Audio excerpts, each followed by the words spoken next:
stop, sir. Okay, okay. Let me try again.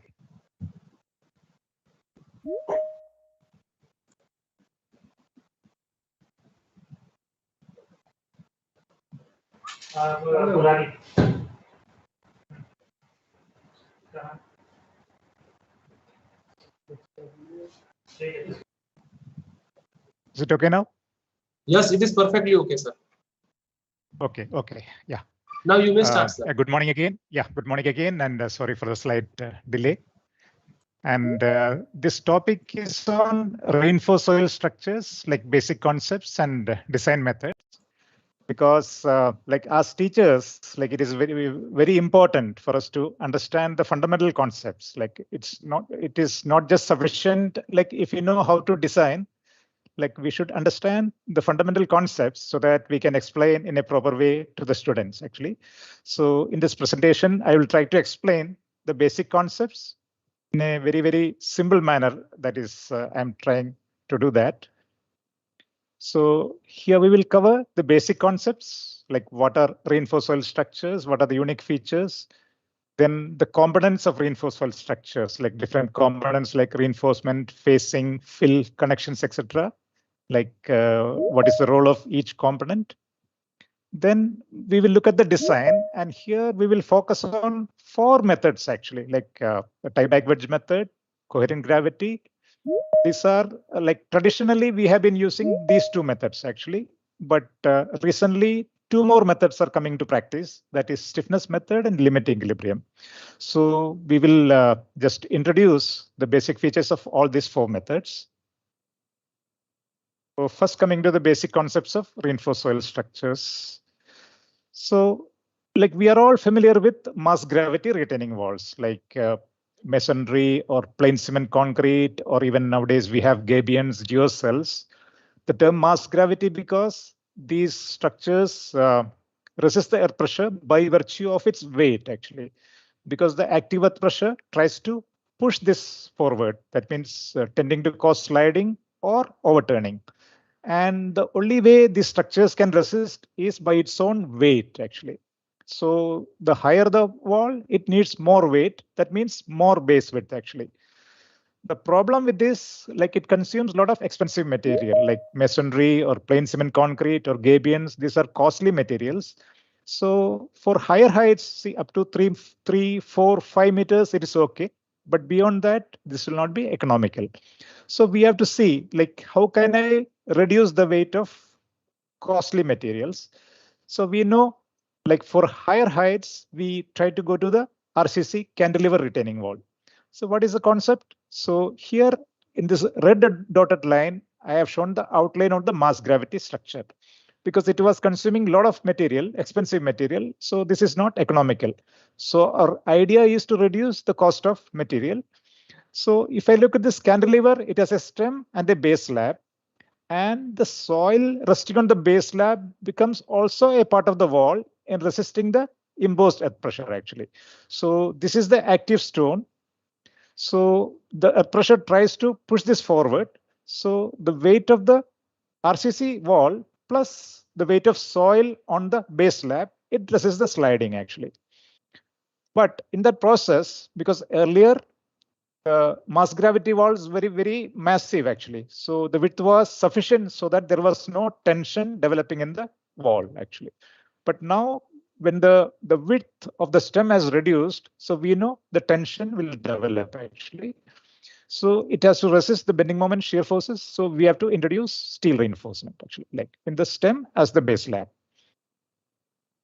So, but even then, even though we are introducing steel, because the volume of concrete is much less, it becomes more or less economical actually. So up to 6, 7, 8 meters, this is okay. But beyond that, again, it becomes uneconomical. So one more step we can go for is counterfort actually. So we can reduce the thickness of the stem and introduce counterforts and in between. Another way is to go for the reinforced soil structure. Here, the red dotted line shows the outline of the cantilever wall. So for higher heights, this will be uneconomical. So I am thinking, how can I reduce the volume of concrete further? So what do? I take away the entire base slab, I remove. Then I reduce the thickness of the stem actually. like I retain only a small thickness, say like 150 to 190 millimeters, a small thickness stem like that. So now we know this entire thing will be unstable. But if I introduce reinforcements in a horizontal layers, actually, and convert this into a coherent mass, actually, so then this block of soil, it can resist the active earth pressure. So the block of soil should have sufficient width so that it gets the necessary weight to resist the applied earth pressure.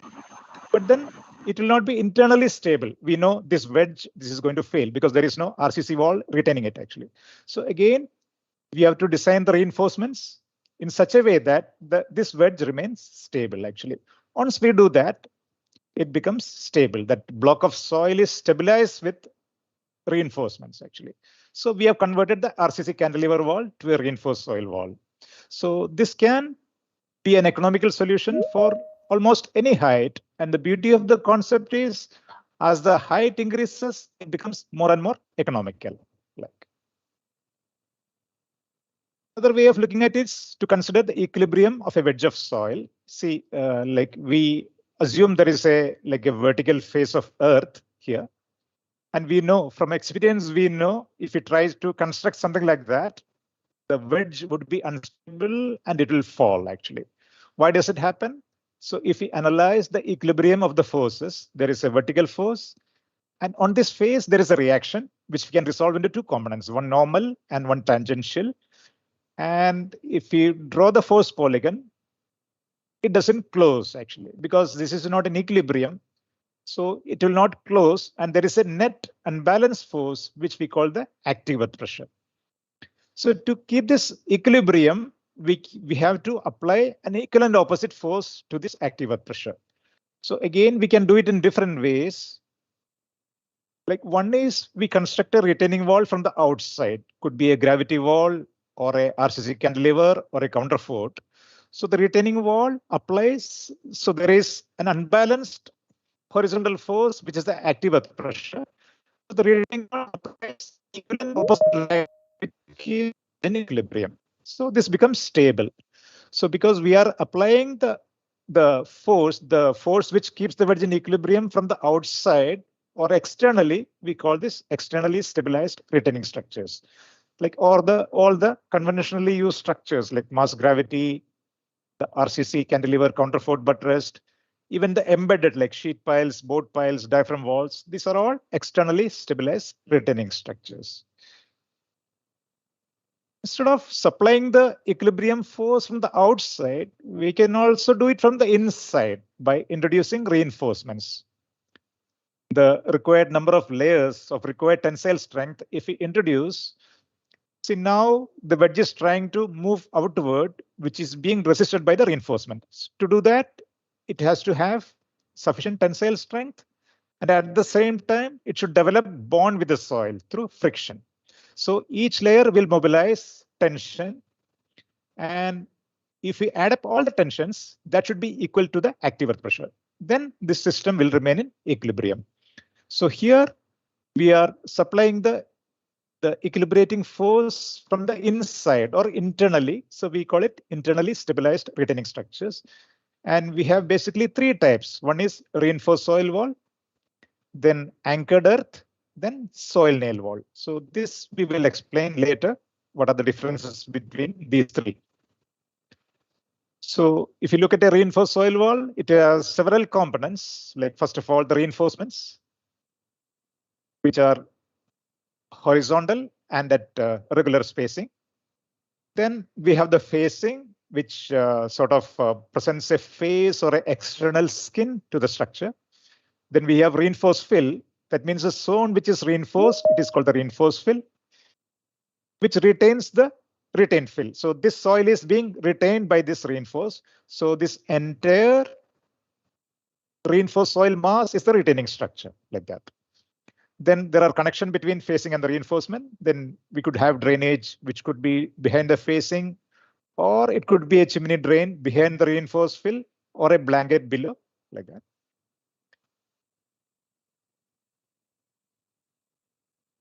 So this is a simple definition of reinforced soil structure. So the important features are, it's like a composite earth structure.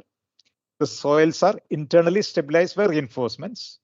then which are placed normally horizontally between successive lifts of fill. So one thing, the most important thing is reinforced soil structures are used to retain fill. Like wherever we are doing fill, we can use these structures because we can introduce the reinforcements between the layers of fill during construction. Then we have a distinction like depending on the face angle. So if it is steeper than 70 degree, we call it a reinforced soil wall. And if it is flatter than 70 degree, we call it a reinforced soil slope because the behavior, the design procedure is slightly different. And this distinction of 70 degree is somewhat arbitrary for our convenience and to ensure that people follow sort of a uniform rules. We have kept this 70, otherwise nothing sacrosanct about that number. Again, in the steep slopes, the reinforced slopes, again, we divide into two categories. Like one is if it is steeper than 45 degree, that means 40 inclination is between 45 to 70 degree, we call it a reinforced soil steep slope. And if it is flatter than 45 degree, we call it a shallow slope. So there are some differences, like one is the face angle, then the failure mechanism, like if it is a wall, it is not a planar like that. Whereas if it is a steep slope, that means between 45 to 70 degree is something like a biplanar failure slope, failure plane. Then flatter than 45 degree, it will be more like a circular arc type of failure like that. Then there are one important criteria between this is if it is for the walls, we need a facing. Without that, it will not be stable. Again, for a steep slope, that means if the inclination is between 45 to 70 degree, we need a facing. But if it is flatter, we don't need a special facing like that. So the reinforcement can come and stop at the slope face. But sometimes we may be required to provide secondary reinforcement, short length reinforcement for surficial stability like that. And again, another important difference is for the walls, we need a good quality fill. Like, see, normally the percentage fines, that is silt and clay, should be less than 15%, and the plasticity index should be less than 6% like that. The reason is like if you use a fine-grained soil, with the time, it will tend to creep actually. So there will be sort of phase deformations. It may apply. And in the case of walls, we may use a rigid facing like concrete blocks or panels. So if the soil moves too much, it may not be good actually. So that is why for the walls, we need a good quality granular fill. But whereas in the case of slopes, like we may use a facing, but most likely it will be sort of flexible, like a round or welded wire mesh or geocells, etc. So it can absorb somewhat of deformations. And again, because already this is a phase batter, like more than 20 degree batter is there. So even if there are some excess horizontal movements, it is okay, like it is acceptable. So we can afford to use a lower quality fill. So nowadays we know like getting good quality material like sand or granular fill is increasing more and more difficult. So if you go for a slope, it gives the added advantage that probably we can use a locally available material. So the reinforced soil slope is also a good option. But in this presentation, we are going to focus only on walls. Like we are not going to talk about slopes. So when it comes to the fill retention, so wherever we have to retain fill, we have basically three options. Like one is go for a conventional retaining wall. That means gravity or RCC, or even like Gabion or geocell gravity type of retaining walls. Or we can go for a reinforced soil retaining wall. Like if you have some extra space, we can have a back slope and then the reinforced soil wall. But if there is absolutely no extra space available, then it has to be a full height retaining wall. Like even the conventional or the retaining wall will come up to this height. But if you have some extra space, a reinforced soil slope could be a good option because the various advantages, including the possibility of using a locally available soil. But then we can consider this option only if some extra space is available for accommodating this slope. So we talked about three types of internally stabilized structures: reinforced soil, anchored earth, and the soil nail wall. So in the case of anchored earth, it is somewhat similar to reinforced soil structures, but normally they use metallic reinforcements like steel rod and they use a anchor elements at the end, like it could be a concrete block or a steel plate or something like that. Because this reinforcement, they don't mobilize much friction actually. So to mobilize the required pull out, they depend on the passive resistance mobilized by these anchors. So this is the fundamental difference between reinforced soil and anchored earth. Coming to soil nail walls, basically these are used to retain either cuts actually. Like if you recall, reinforced soil is used to retain fill. That means wherever we are doing fill, we can use the reinforced soil. But suppose we are doing a cut actually. So existing ground is like that. So we have to widen a road. So we have to make this excavation. So how to stabilize this excavation like that? So for this, we use soil nailing. So this again, we use a top-down approach because we start the excavation, make a small excavation like that, then introduce one layer of nails, again go further, nail like that. Then to stabilize, we use shotcrete, etc. like that. Now, let us do a comparison between reinforced soil versus anchored earth. It has a lot of similarities because both are used to retain fill. Then the reinforcement is placed between the fills during construction. Here, in the case of reinforced soil, we can use metallic reinforcement as well as geosynthetics. But in the case of anchored earth, mostly we use metallic reinforcement, normally steel rods. Then construction from bottom up, both cases, because we are doing filling. That means we start from the bottom and go towards the top. Then the basic difference is in the case of reinforced soil wall, there is very good frictional interaction between reinforcement and the soil. There is a good composite action. Whereas here, the friction or the bond between reinforcement and the soil is limited actually. And the pullout resistance is mostly from the passive resistance mobilized by these anchors actually. So this more or less function as tiebacks like that. The composite action is much less. Then reinforced soil versus soil nail, there are some similarities in the sense both are internally stabilized, but there are a lot of differences actually. Reinforced soil, it is used to retain fill, whereas soil nail, it is used to retain cut or to stabilize an existing slope. So here reinforcement is placed between the layers of fill, but whereas here the reinforcement is inserted into the existing ground. Either we can drill a hole, insert the reinforcement and grout it, or there are some cases we just drive the reinforcement into the ground.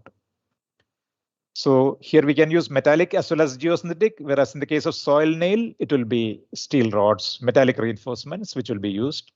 Then another fundamental difference is construction is from the bottom up because it is fill, and here it will be normally top to down, especially if you're doing an excavation like. Then both are passive systems in the sense the reinforcement will mobilize tension when the soil deforms actually. So some deformation or yielding of the soil is required to mobilize tension. Same case with the soil nail wall because the soil nails are installed and as we keep excavating, the ground deforms and the soil nail develop tension. But there are other systems like active, which are called post-tensioned ground anchors. That means you insert the anchors and sort of pre-stress it so that even before the ground deforms, the tension is developed so wherever we want to control the deformations, we have to go for such kind of systems, especially if it in an excavation and there is an adjacent building here. So you don't want the excavation to deform too much. This building will be settled like that. In those kind of situations, we can go for a post-tensioned ground anchors like that. Now coming to the components of reinforced soil walls. So we have shown this sketch earlier. So the important components, let's go one by one. So the first is the reinforcement. So what is the function of the reinforcement? We have seen earlier, it is to stabilize, to keep this wedge in equilibrium by developing tension and bond actually. So this wedge, there is a resultant unbalanced force, which is the active earth pressure. So the sum of the reinforcement tensions should balance that unbalanced force. So this is the role of the reinforcement. So if the reinforcements keep this wedge in equilibrium, then the question comes, why do we need a facing actually? So to answer that, we look at the various roles of the facing. See, first is like imagine like we are putting the reinforcements and we are trying to construct a fill with a steep vertical face. So we know that like even though the reinforcements once constructed can keep the wedge in equilibrium, but then we need some kind of a containment or a formwork to do the earthwork. Otherwise, we know like we cannot run the rollers close to this face. It will not compact. It will just fail actually. So like we can make an analogy with reinforced concrete. Like when we place the concrete, we need a formwork actually. But once the concrete hardens, that is no longer required. Something similar to that. So this is a purely temporary function. That means the facing works as a formwork so that we can do the filling and compaction. So earlier I mentioned when the face inclination is steeper than 45 degree, we need a formwork. If it is flatter than 45 degree, then this it is possible to do the compaction without a facing, but we need a secondary reinforcement near the slope face. But anything steeper than 45 degree, we need a formwork. The second role of facing, like see if we look how the reinforcement works actually. So in this, there is an active zone which is trying to move outwards and downwards actually like that. So if the reinforcement was not there, it would have collapsed actually. So when the reinforcement, what the reinforcement does is trying to resist the movement of the active zone. Like the active zone tries to move outward. So to do that, it has to overcome either the bond strength between the soil and the reinforcement. So if there is no friction between the soil and the reinforcement, it will slide actually. Or if the reinforcement is not strong enough, it can rupture like that. In both cases, it will fail. So the reinforcement should develop sufficient tension at this point. As the maximum tension will develop at this point. But like we know in case of any reinforcement, there is a concept of a development length or a bond length like that. So on either side of this, like suppose here at this point, a particular value of tension has to be mobilized. So towards this side as well as this side, sufficient bond resistance should be developed. Because if you think how the tension is being developed in the reinforcement, because when the soil tends to move outward, like frictional stresses are mobilized, and that is transferred as tension to the reinforcement. And again, the force is transferred from here to the stable zone. So if adequate tension is developed, then it should have sufficient bond length actually. But as we come down here, see the anchorage length or bond length is less. So probably the reinforcement may not develop sufficient tension actually like that. So here the facing assists in that because the earth pressure acts on the facing. And since the facing is connected to the reinforcement, through that, the forces are transferred like that. So the second role of facing is to assist the reinforcement in retaining, in developing the tension actually. And another, the way we can look at it, suppose like we know intuitively we feel the reinforcement is effective within a certain distance from the reinforcement actually. So the soil close to the reinforcement, it confines actually, but the soil far away from that, like it may have little influence actually. So if you have the reinforcements at a wide spacing, so there also the role of facing is important because soil in this zone, probably it is being resisted by the facing and then that load is transferred to the reinforcement actually. So the steeper the face angle and the wider the spacing of the reinforcement, the more important the role of facing becomes actually. Third role of facing is surficial. Like we have recovered if we recall the wedge actually, the stability of the overall wedge is ensured by the reinforcement. But then near the slope face between the reinforcement, there will be very shallow, what do we call, it could be erosion or surficial instability. These kind of failures can happen. Suppose like if we construct a vertical wall the overall, it may be an equilibrium like that, but then slowly it will start failing here like that. To prevent this type of failures also, we need a phasing. That means to prevent the surficial, that means very shallow instability and erosion. And the fourth role is it is not just that the structure should be stable, it should look good also, like especially like a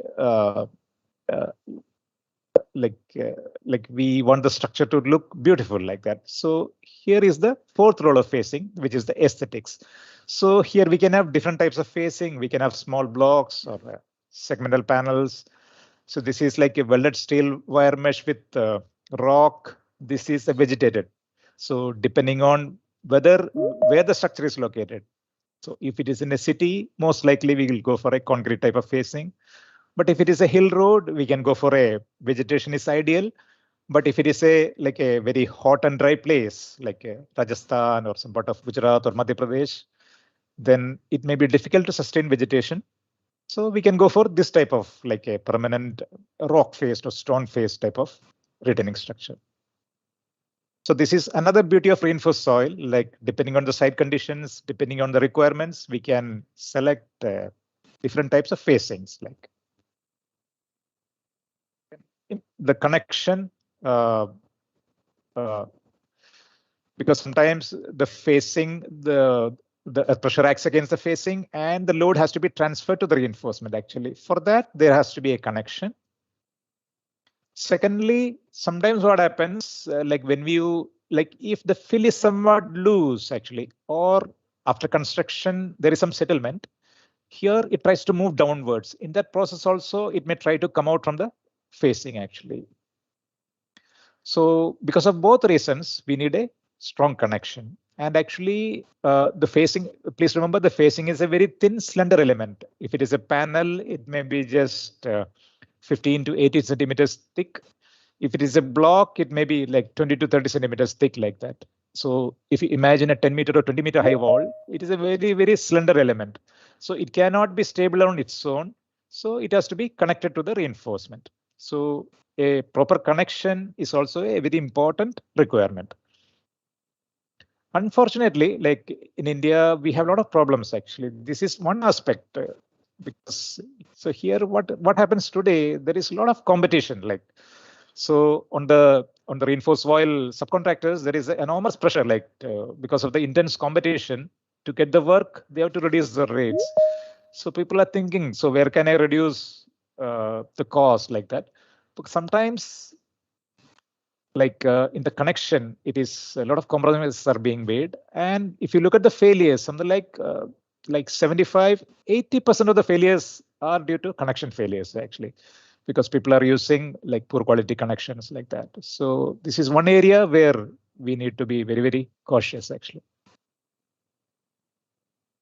Then our structure is reinforced soil. That means the reinforcement and the soil both are equally important. And always remember, like this is the entire reinforced soil mass is our reinforced soil structure. Because normally some people we are psychologically tuned. Sometimes we think only the concrete part is a structure. Sometimes people have this idea like this is a structure and this is the foundation like that. It is not that way. This entire reinforced soil mass, that is our structure.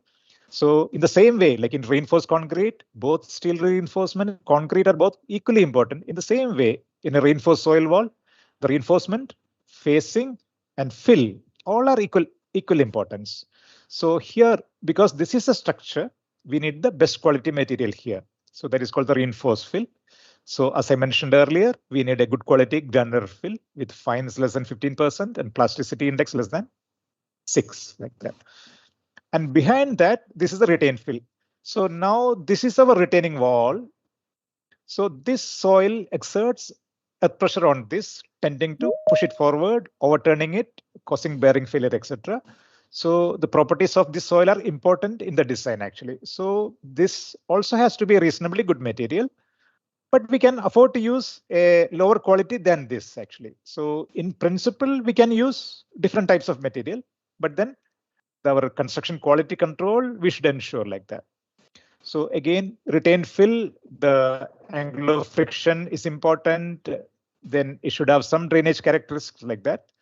Beyond this soil here does not have any influence on the performance of this structure actually.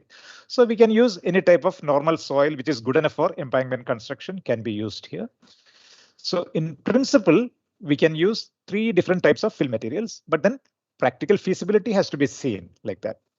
Because normally if it is a very wide embankment, suppose it's like a 8-lane or 6-lane highway, probably we can use different type of material.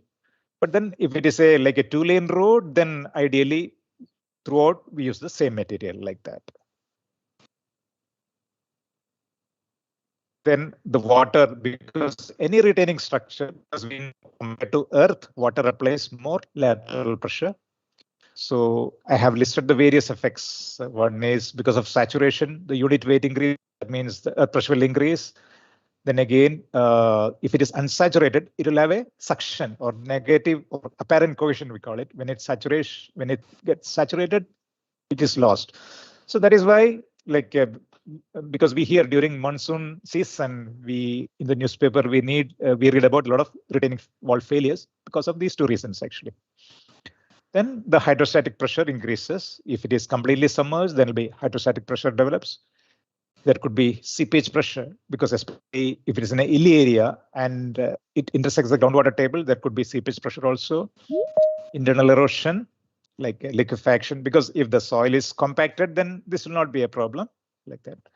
Another is like corrosion and degradation of reinforcement, because corrosion is an electrochemical phenomena.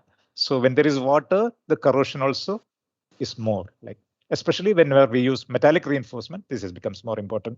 So again, drainage is a very important component. So these are the basic components we have. Now let us look into the design of reinforced soil walls. So when we look at it, the first is we collect the data, like the geometry. That means what are the heights, what is the length, what should be the slope face angle, like it should be a single tier or 2 tier. All those comes in the geometry. Then we collect the loads and surcharges, like a traffic live load. Sometimes we have also reinforced soil bridge abutments. That means the bridge deck can directly sit on this reinforced fill. So those times a lot of heavy loads will be there, like then water.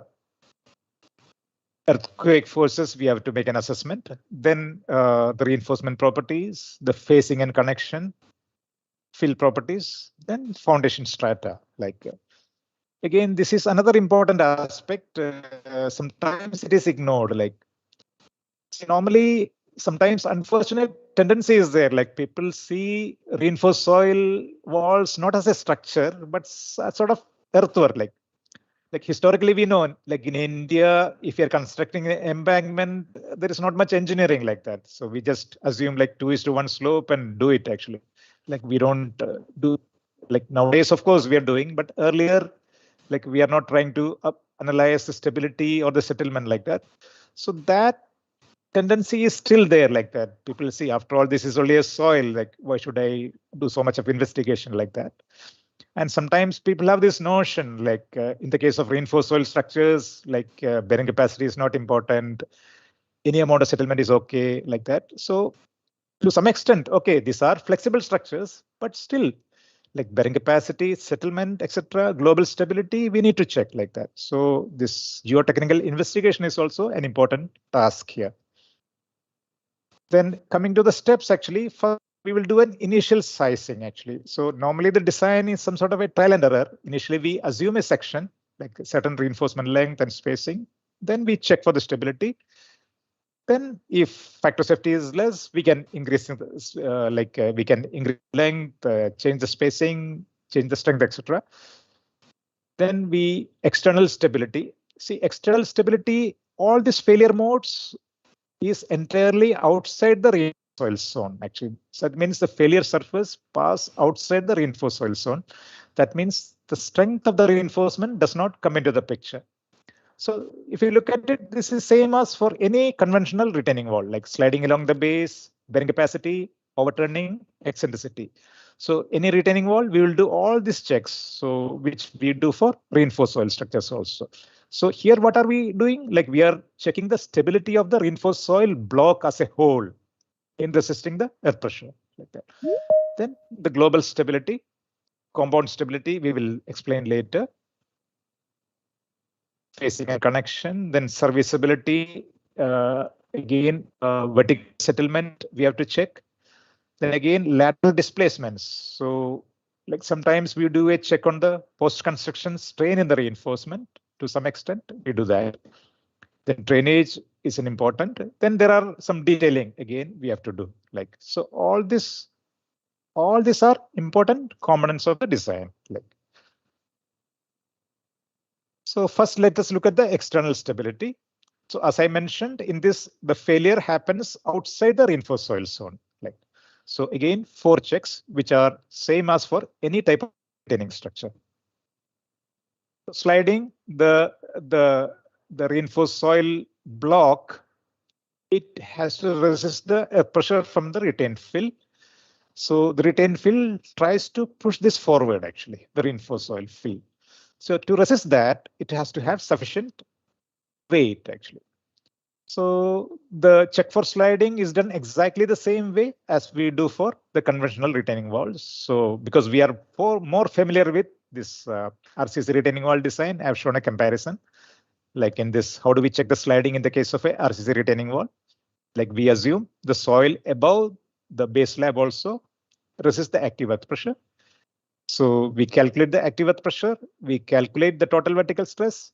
From that, we can calculate what is the friction which can be mobilized at the bottom, resistance to sliding. That will be the coefficient of friction into the vertical force. Then we have to have a minimum factor safety of something like 1.5.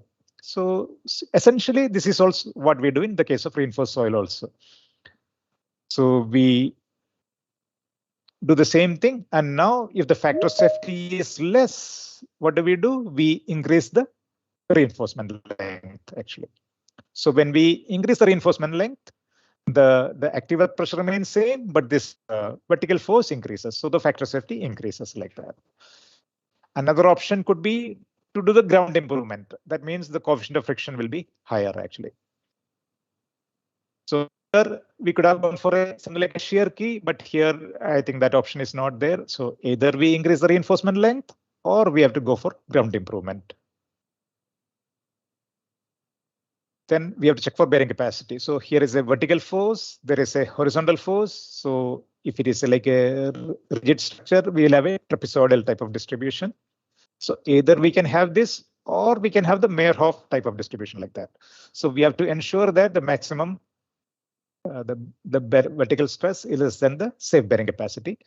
And also the resultant should be within the middle third, actually, like that. Otherwise, like we don't want to tension to develop here at the bottom like that. The same thing we do here also in the case of reinforced soil structure. So because the reinforced soil is a flexible structure, like it's not a rigid element. So the bearing stress distribution may be something like that, actually, like here. So here, like at some distance away from the structure, the vertical stress will be unit weight into height, gamma h. But here, because of the overturning effect in this portion, it will be higher stress like that. So this for design, we use a equivalent Meyerhof distribution like that. So the bearing pressure will be calculate the total vertical force, that means self weight plus any surcharge or external loads, divided by the effective width. So the effective width is the reinforcement length minus 2 times eccentricity, like that. So this will be the vertical stress. Then we calculate the ultimate bearing capacity. So here also the effective foundation width will be L minus 2E, like that. Then we have to ensure an adequate factor of safety, which may be something like 2 to 2.5. And again, here, if the bearing capacity is enough, what do we do? To some extent, we can increase the reinforcement length, but then if we increase the reinforcement length, what happens? At the most, we can make the eccentricity 0, actually, like that. So the vertical stress can be reduced up to gamma h, not further. So because this is not like a column and a footing where if we increase the footing width, the pressure can be reduced, because like when we increase the reinforcement length, the total RV also will go on increasing like that. But only thing will reduce is the eccentricity. So at most we can reduce up to gamma times h, not beyond that. So if the bearing capacity is less than that, we will have to go for a ground improvement. Then eccentricity, the concept is mainly like in two reasons. Like one is at the foundation, like we want the pressure to be positive actually in compression, like so that the entire base width is effective. Otherwise, it'll become more bearing pressure like that. Secondly, historically, like the mass gravity structures which are constructed from materials which cannot resist tension, we have to ensure that no tension is developed anywhere in the structure. So we used to enforce this rule, like resultant should fall within the middle third, or eccentricity should be less than L/6, like that. So earlier, in the case of reinforced soil also, we used to continue that. But some of the modern codes, they don't insist, like the BS or French code, they don't insist on an eccentricity check like that. But some codes, like for example, like the FHWA, they insist on eccentricity.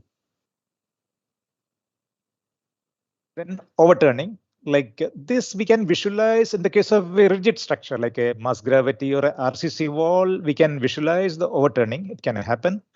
But since the reinforced soil is a flexible structure, somehow it looks like unlikely. So most of the codes, they don't insist on an overturning check, but there are some still they insist on an overturning check, because the design procedure has evolved from the conventional retaining structures. So some codes, they have retained this, but then some codes, based on the realization that this is not likely to be a failure mechanism for reinforced soil structures, don't insist on an overturning check.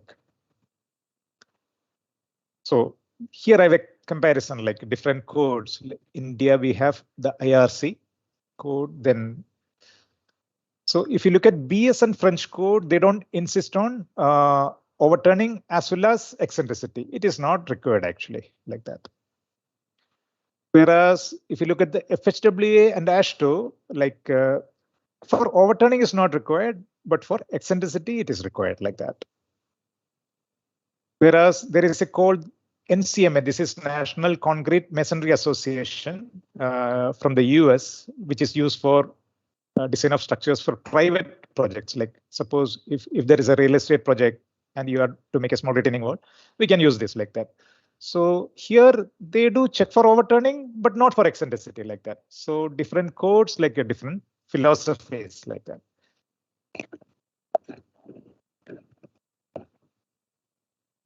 Sometimes what happens, we can end up in slight problem also. See, earlier I mentioned the middle third rule. That means the eccentricity, the resultant should fall within the middle third, which means eccentricity should be less than L/6. So that was for a working stress type of design, because the loads are not being factored. So that was okay. Later on, nowadays, we are using this limit state methods, or what is called LRFD, load and resistance factor. So we use load factors. We are partial factors of safety with the load factors. So there, if you use this L/6, it is not correct. L/6 was okay for unfactored loads. But for factored loads, FHWA put eccentricity as less than L/4 in the case of soils. But when we made the IRC code, so like basically it is based on BS 8006. But then they thought, OK, let us be slightly more conservative. Let's insist on these two also, like overturning and eccentricity. But then they put the condition as E is less than L/6 actually. So like we are using a factored load and at the same time insisting on L/6. So this becomes very conservative actually. So nowadays what people are finding it, we have to increase the reinforcement length substantially to achieve this criteria. Whereas we could have, the right way would have been to insist on L/4, but somebody sort of overlooked that. So like when we take provisions from different codes, we have to be very, very careful actually. Like, so here, like nothing wrong, it becomes conservative only, but unnecessarily we are being too conservative. That is the issue. Like, Then global stability means sort of overall stability like that. So this we check during the slope stability approach actually. So the design, we can take any slope stability analysis program. We assume various slip circles, then try to locate the circle with the least factor of safety. And that should have a certain minimum factor of safety, which may be something like 1.3 or 1.4, or in some codes, even up to 1.5 for critical structures. So when we have this multi-tied structures, again, global stability is very important. Like if you have a slope, unusual geometry, then global stability always we have to check. And this is done using a slope stability type of analysis. Then coming to internal stability. So in this case, the failure plane is entirely within the reinforced soil zone, actually. So again, we have three failure mechanisms: internal sliding, rupture of reinforcement, and adherence pullout of reinforcement. Sliding. So please remember, like the reinforced soil structure, it is made of soil, and there is a facing here, but normally the structural contribution is ignored. So in principle, the sliding can occur at any level, actually. So this we check in internal sliding. See, normally the critical failure plane is the interface between the soil and reinforcement, because the friction will be less than if it is soil to soil. That friction will be more than the friction between soil to reinforcement. So what we do is at each reinforcement level, we do this internal stability check actually. So that means we, at any level reinforcement at that plane, we calculate what are the active earth pressure. Then again, the same, like what is the resisting force is due to the weight of the soil plus any permanent surcharge above that. Then the coefficient of friction will be the coefficient of interface friction, which is related to the angle of friction of the soil through a interaction factor, actually. So this will be determined from the test. And for different types of reinforcement, the manufacturer will give these values. And if required, we can conduct a laboratory test to verify that also. So at each level, we check the sliding. And again, if the factor of safety is less, we have to increase the length. And normally what happens, the internal sliding is likely to be, anyway, we have checked along the base actually. So again, 1 or 2 layers, maybe we may have to increase the length in some cases. After that, we will find there is a high factor of safety against internal sliding. So internal sliding is likely to be critical only for the bottom 2 to 3 layers, not more than that. So if you find the factor of safety is less, we can increase the length of those layers actually. Then rupture of the reinforcement. So as we mentioned earlier, like the main function of the reinforcement is to stabilize this wedge, active wedge, by mobilizing adequate tension. So if the tensile strength of the reinforcement is less than the tensile force developed, it will rupture actually. So we have to check for the rupture. So here it's a very, very simple calculation actually. So at any level, we calculate the vertical stress. So how do we calculate that vertical stress? It varies from different methods. See, once we know the vertical stress, we can always calculate the horizontal stress at that level. That means multiply the vertical stress with the earth pressure coefficient, K. And again, how to calculate that earth pressure coefficient is different for different methods and maybe different for different types of reinforcements actually. And we assume like a sort of a contributory area for each reinforcement. That means we take these 2 reinforcements, take the midpoint. And again, these 2 reinforcements take the midpoint. And this becomes the tributary area for this reinforcement actually, like that. So then the tension is equal to the vertical stress into this height, which is the tributary height.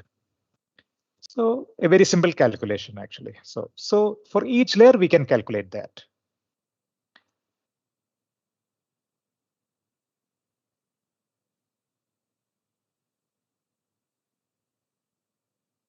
Then the pullout of reinforcement. So at that point, this much tension has to develop, and this tension has to be resisted by bond stresses beyond this. So this becomes the anchorage length of the reinforcement, which resists pullout.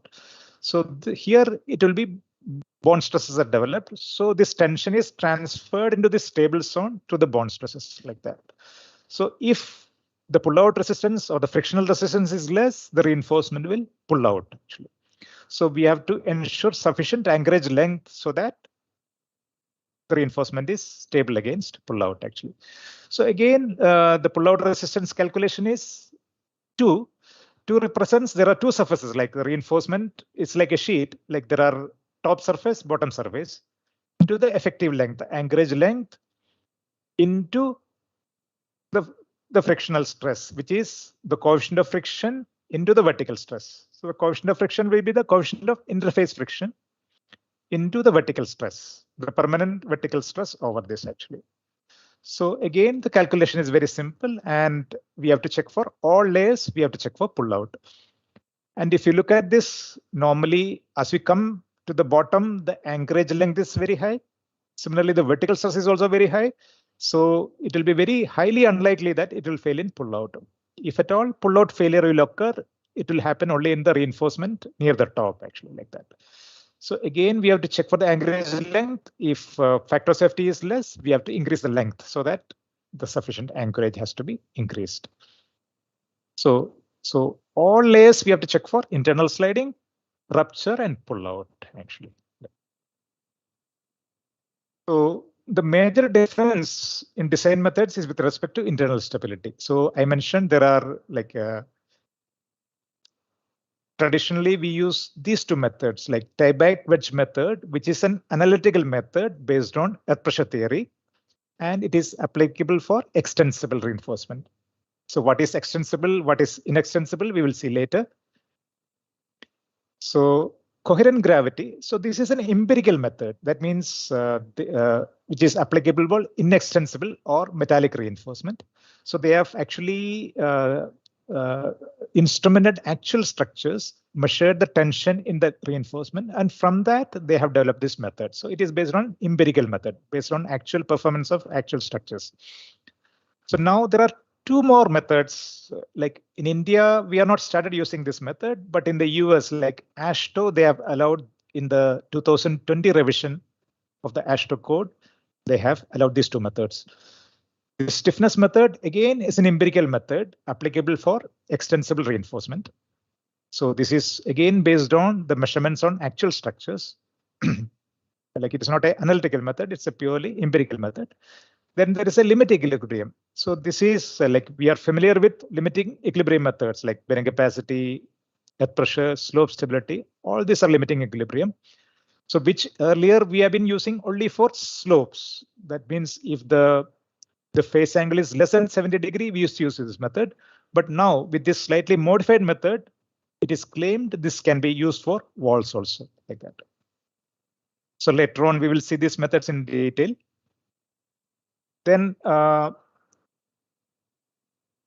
in the internal stability, earlier I mentioned for each layer, we were checking the local stability. That means each layer we will calculate the tension and checking for rupture, pull out, and internal sliding layer by layer. But sometimes it is important to like sort of a wedges also, like instead of analyzing each layer separately, like a combination of layers also analyzed through wedges like that. Because sometimes, especially when there are concentrated loads, this type of analysis becomes important. So we can see this type of load of trial wedges like that. So at any point, assume like that. So from that also, it has to satisfy the stability like that. Sometimes we may find this type of analysis is more critical. Like another is called compound stability. So here, like external stability, the failure plane will pass entirely outside the reinforced soil zone. Internal stability, the failure plane is entirely within the reinforced soil zone. In the compound stability, the failure plane partly outside the reinforced soil zone and partly within the reinforced soil zone. Again, sometimes this type of analysis is important, especially when the complex geometry, or sometimes when we have reinforcements of different lengths, actually, like that. This type of analysis becomes important. And again, either we can use like a two-part wedge type of analysis, or like a typical slope stability type of approaches can be used. Like this can be done using a slope stability program. Then connection design is an important element. And see, normally the tension along the reinforcement is not constant. It varies actually. So the maximum is developed at its intersection with the failure plane. Like suppose this is the failure plane for this reinforcement. So actually, like we don't know, like there is no way, in the normal design methods, like there is no way to calculate the connection load. We really don't know what the tension we are calculating is the maximum tension here, like at this point actually. But normally the design procedure assumes like the connection load is some constant into this maximum tension. Like this is the maximum tension. So connection load is assumed some constant into this, which is assumed to be something between 0.75 times to 1. So that means indirectly we are assuming like the connection load is almost as equal to the maximum tension like that.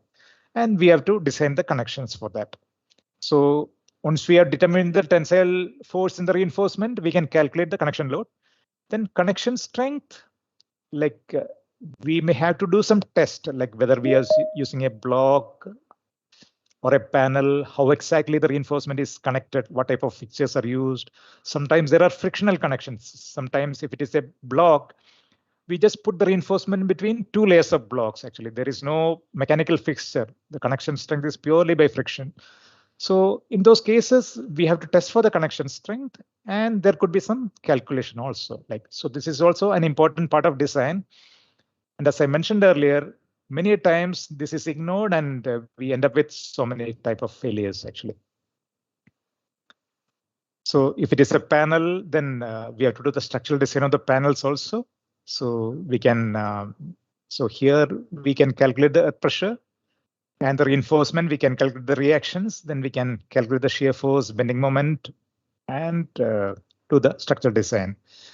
So normally when I do the analysis, like even if we make a 10 meter or a 15 meter high wall, and even if we take the full air pressure, see normally when we analyze, we find it behaves as an uncracked section. So that means the bending moments are less than the modulus of rupture. And in principle, we need only the nominal reinforcement. So normally that's what we do. Like normally the nominal reinforcement is sufficient because the span is very less actually. See, normally what we do, like in the case of panels, the maximum vertical spacing we keep is 0.8 meter. That is a maximum. So if we analyze as a beam or a slab, the span is only 0.8 meter. So that is why we don't have much very high bending moments and shear forces like that. So I mentioned about extensible versus inextensible reinforcement. So we will have a quick look at what it means actually. So if you look at the soil, the stress strain for a say normally the fill will be compacted. So it will be somewhat a dense soil. So the stress strain curve may be something like that. Like it will have a peak and then it will reduce. Sometimes if it is a loose soil, it may be like that. It may not have a peak like that. Then depending on the reinforcement, it will have its own load elongation behavior like that. So intuitively, we feel like how the behavior of the structure will depend on the stress strain behavior of the reinforcement in relation to that of the soil actually. So based on that, see normally the concept is if the reinforcement is much more stiff, actually stiff compared to the soil, we call it inextensible. Or if the reinforcement is more or like soil or less stiff, then we call it extensible. That's the basic idea. And there are different criteria like failure strain of reinforcement versus failure strain of soil. Then some criteria look at the global stiffness of the reinforced soil structure. For example, the AASHTO, they simply categorize, okay, this type of reinforcement is treated as inextensible and this type of reinforcement is treated as extensible like that. Then BS has a criteria based on strain like that. Then our Indian Road Congress guideline, it has left it to the manufacturer to decide whether it is extensible or inextensible. So if the reinforcement has rupture strains which are less than tensile stress in the soil, then it is treated as inextensible. If it is reverse, extensible like that. Then there is a concept like the structure stiffness. They look at not the stiffness of the individual reinforcement. So depending on the totality of the structure like that. So if you look at a steel strip, I have done a typical calculation. Like, see, this is the modulus of elasticity of steel. Like, I don't. Then the width of steel strip, something like 50 mm, which is typical. Thickness of steel strip, 4 mm. Then the vertical spacing into horizontal spacing. I have taken 0.8 into 0.8. So if you do this for the structure, it is something like 62.5 MPa. Whereas if you look at a typical geogrid reinforced soil wall, this J, sort of a secant stiffness, so a good number is 1000, like kilonewton per meter. Then this is the percentage coverage. So assume like a geogrid is like a white sheet, so 100% coverage of the area. At any layer, it covers 100%. So I taken coverage factor as 1. Vertical spacing is 0.8, so something like 1.25 MPa. So we can see the difference in the global stiffness like that. A normal criteria is, so like if the global stiffness is more than 20 MPa, it will be inextensible. And if it's less than 20 MPa, it is extensible. So here we can see that a steel strip reinforced soil structure is, we can see the difference in stiffness. So this will be inextensible, whereas a geogrid reinforced soil structure, it will be extensible.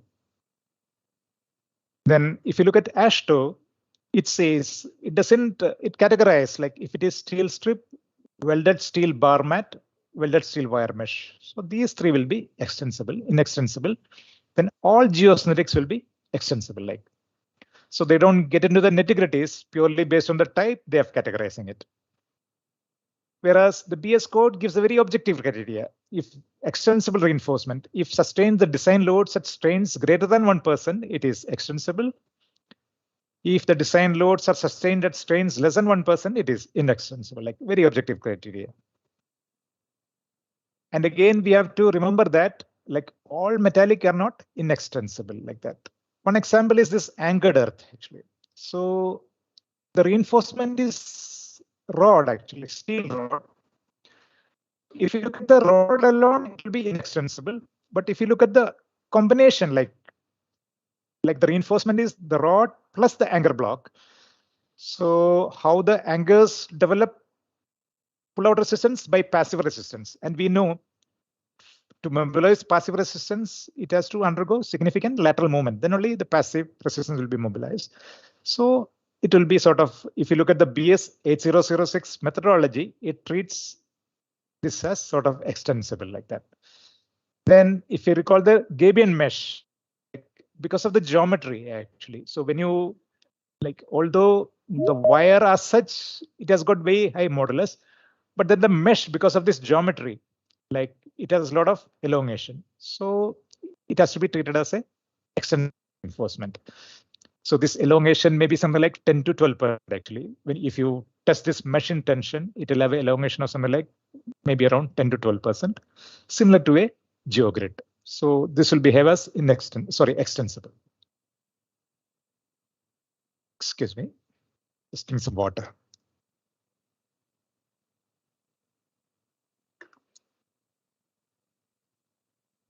Now let us look at the design methods. First, the tie-back wedge method, so as I mentioned earlier, this is an analytical method based on a pressure theory and with a lot of similarities to the design of retaining structures.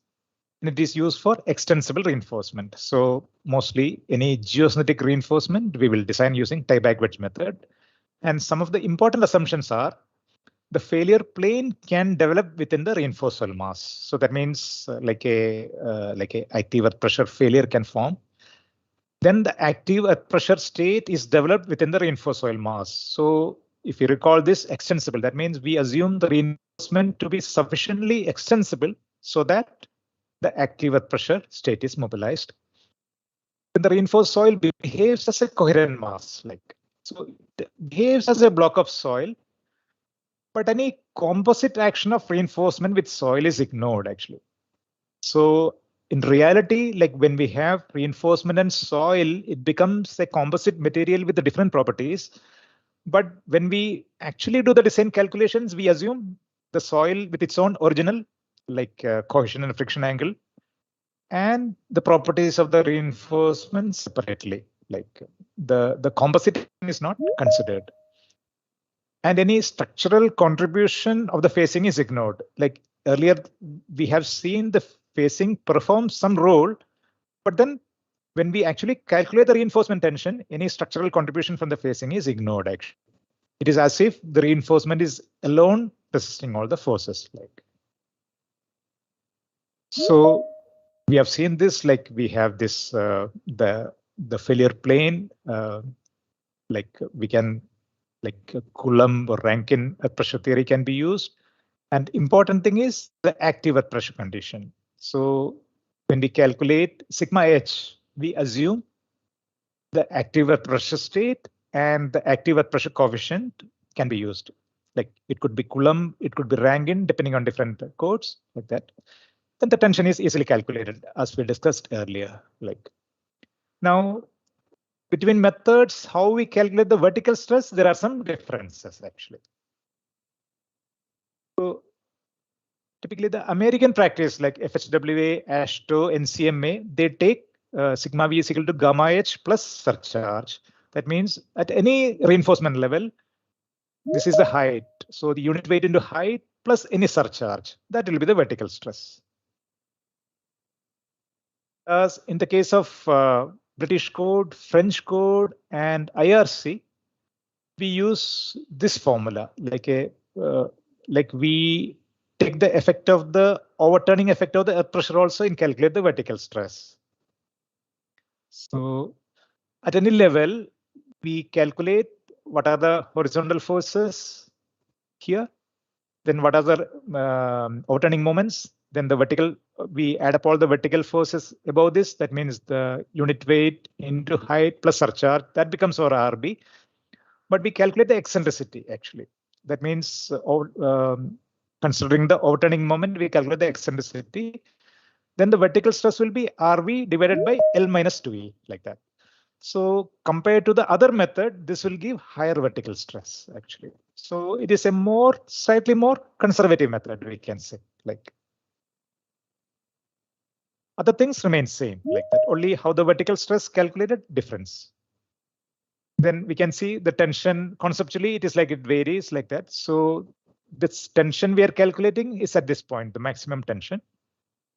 And with the depth, like because the earth pressure has a triangular distribution, as we go down, it will increase. So we know like tension will also increase with depth, sort of a triangular distribution will be there.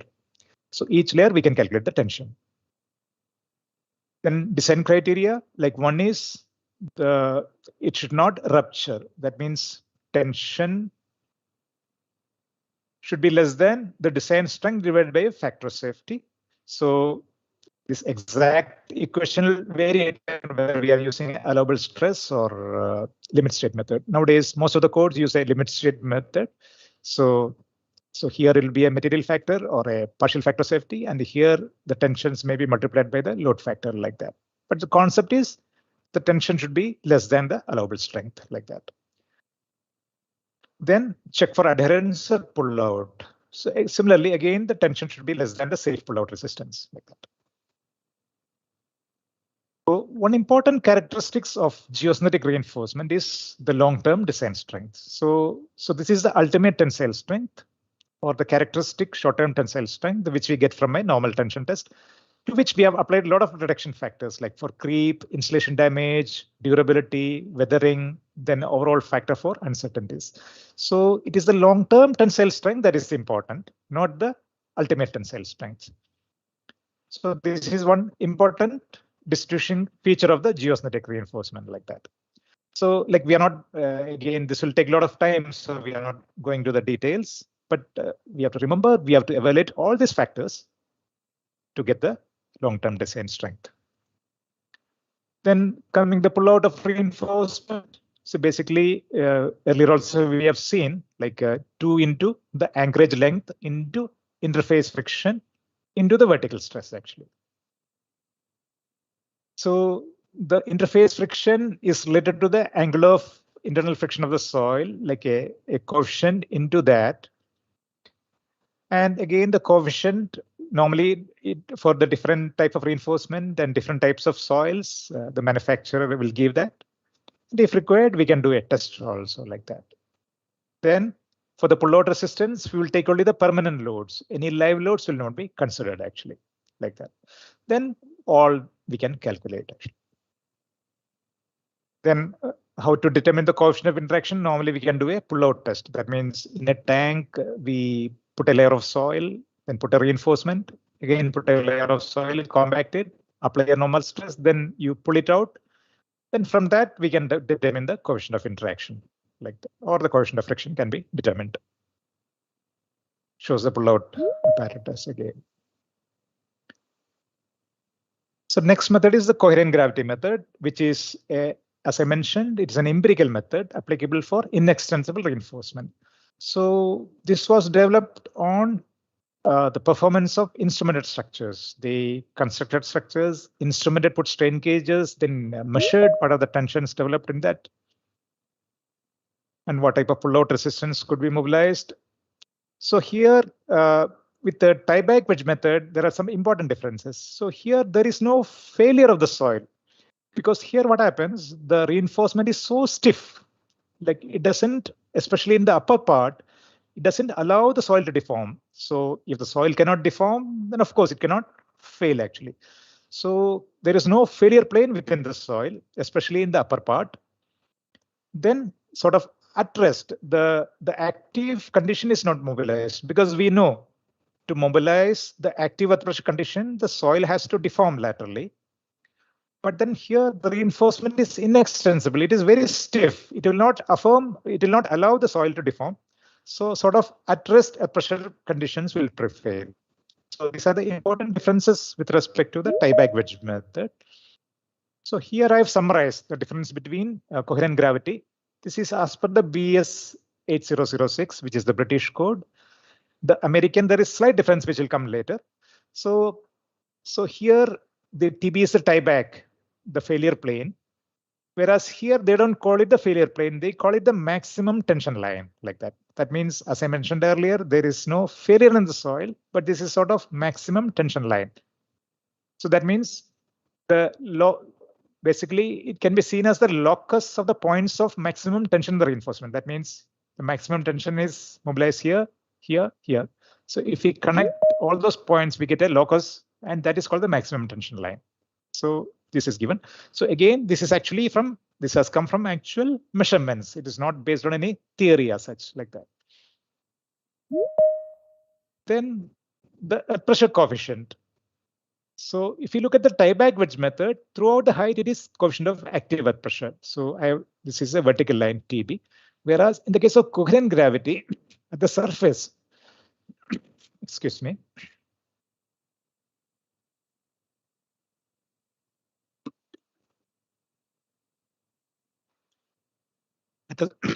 at the surface, it is equal to K0, which is the coefficient of pressure at rest. And at a depth of 6 meters, it becomes equal to K. Then here it is a straight line like that.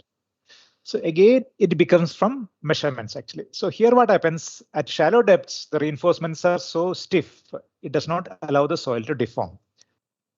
Whereas as the vertical stresses increase, so it will overcome the reinforcement stiffness and the soil start yielding or deforming. So that is why at a depth of 6 meters, the active earth pressure comes like that. Another important difference is the pull-out resistance or the adherence factor, or it is like the coefficient of interface friction actually. So in the case of tie-back wedge method, it is sort of uniform actually, a certain factor. It could be say 0.8 or 0.9 into 10⁵. Like, whereas in the case of coherent gravity, or when we use inextensible reinforcement, at the surface we get very high pull-out resistance. Like it can be even more than 1 actually like that.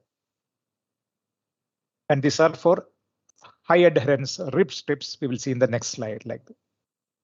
Then at a depth of 6 meters, it becomes more like this one, alpha tan⁵, more or like tie-back wedge method.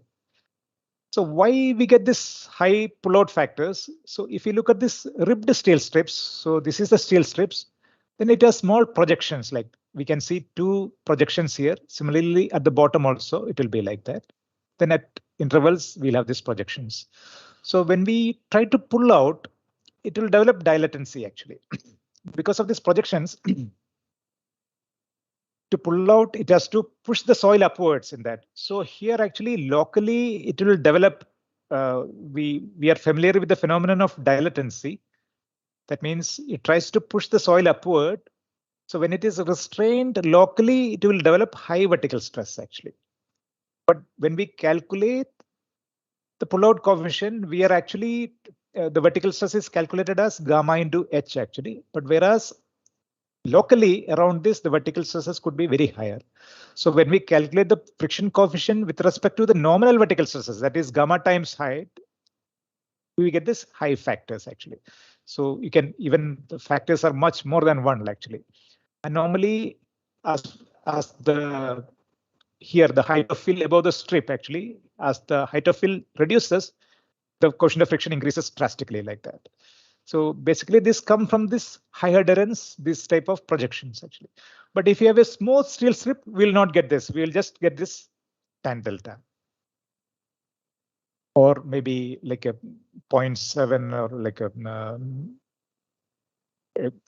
we can see this delta is only 27.5 for the soil strip angle, whereas phi is for the 46 internal friction angle like that. So if you come to coherent gravity FHWA, we get slightly different. Like the maximum tension line is slightly different. Like in the BS, there was a slight slope actually. Then the earth pressure coefficient is somewhat different. In the case of BS, it was equal to K naught, but here it is a multiple of K like that. So different types of reinforcement. So geosynthetics, we have K. So if you have metal strips, it is 1.7 times Ka. Then at a depth of 6 meters, it becomes 1.2 times Ka like that. So if it is wire grids, it is even higher like that. So again, this comes from actual measurements actually. Then another important difference between extensible and inextensible, the distribution of the tension like that. So here, like in the case of extensible, beyond the critical failure plane, the tension reduces drastically like that. So normally what happens when you pull out, the reinforcement stretches actually like that. So only the reinforcement closer to this part resists pull out actually. Beyond that, it is ineffective.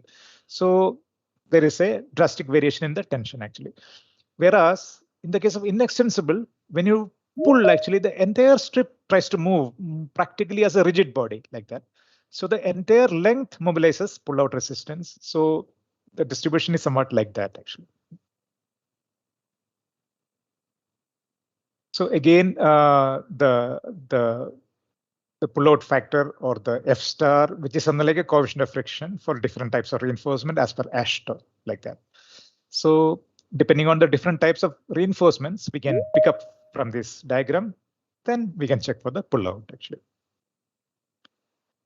So let us quickly have an intro into the stiffness method.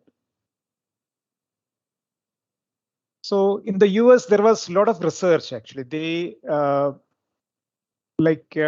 constructed a lot of instrumented walls with the geosynthetic reinforcement and partly with metallic reinforcement also.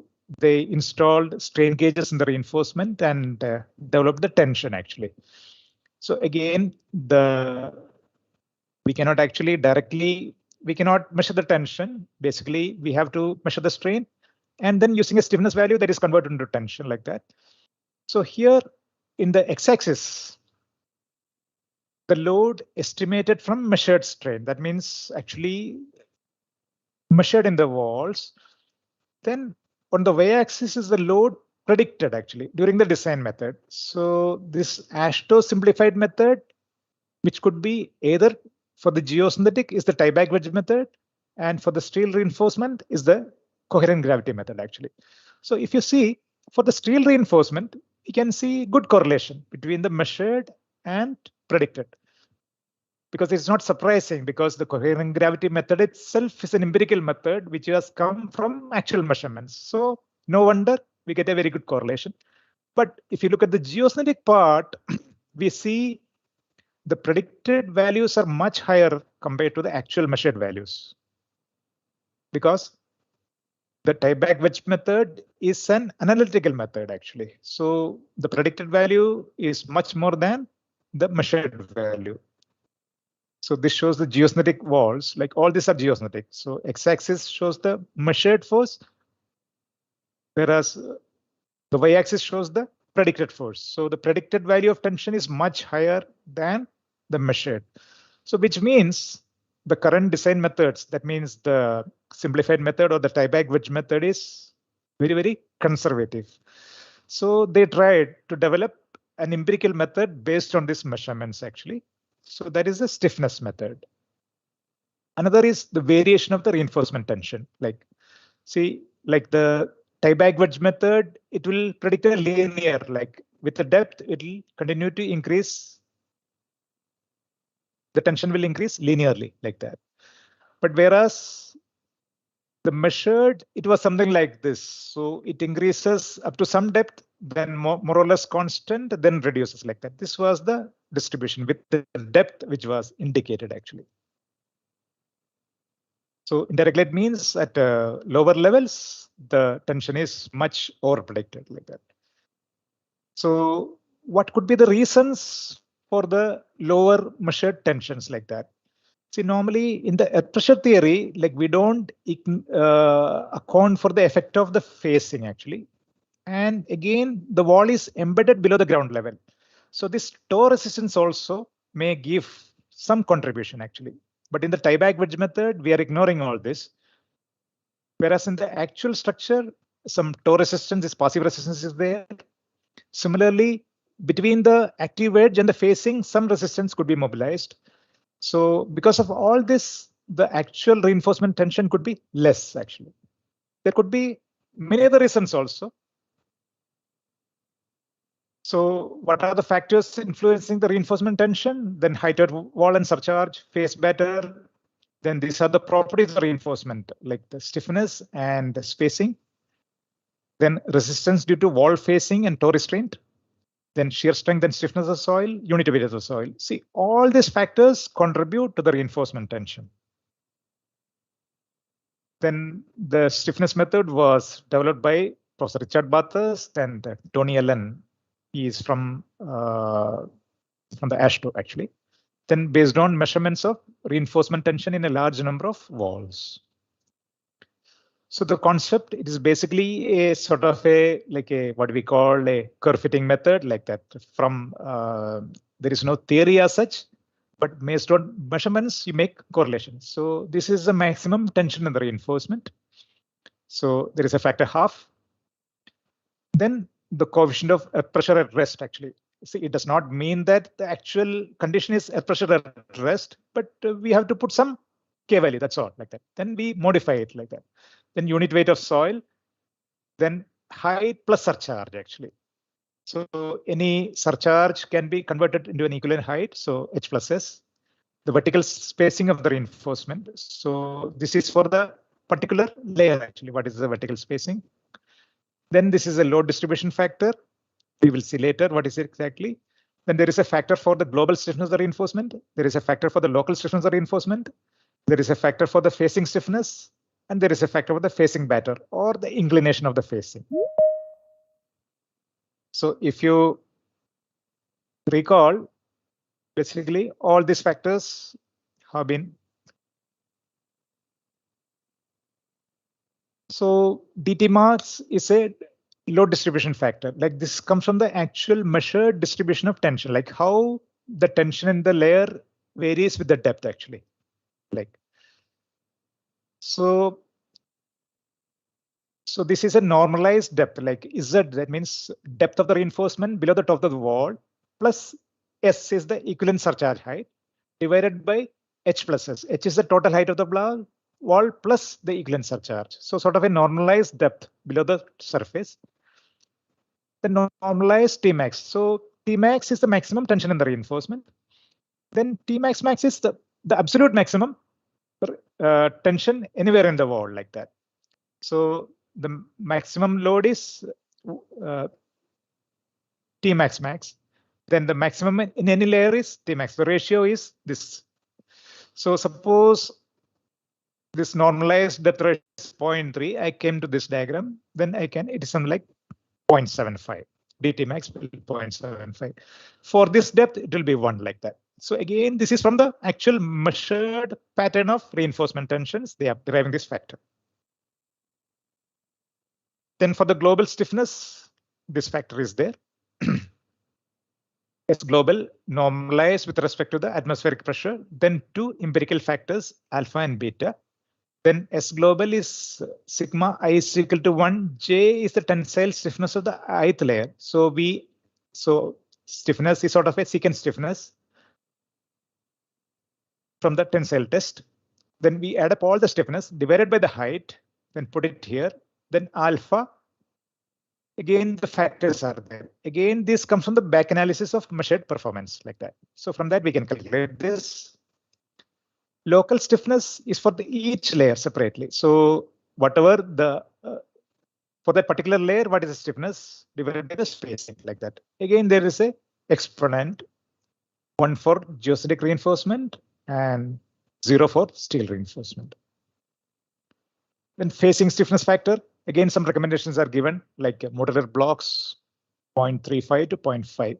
So as this factor reduces, the tension also will reduce actually. So if the facing is stiff, we'll get a lower factor. But if it is more flexible, we will get a less factor like that. So if it is a wraparound kind of thing, it will be 1 like that. So you might wonder why the discrete panel facing has a higher factor compared to a modular block. See, in the case of modular block, there is a shear transfer between block to block. There is a shear key as such. But whereas in the case of discrete panels, so panel to panel, there is no shear transfer because there is a small gap and we put a elastomeric pad between two panels actually. So between the panels, there is no shear to shear connection. So they cannot develop much toe resistance. That is why compared to block, the factor is more.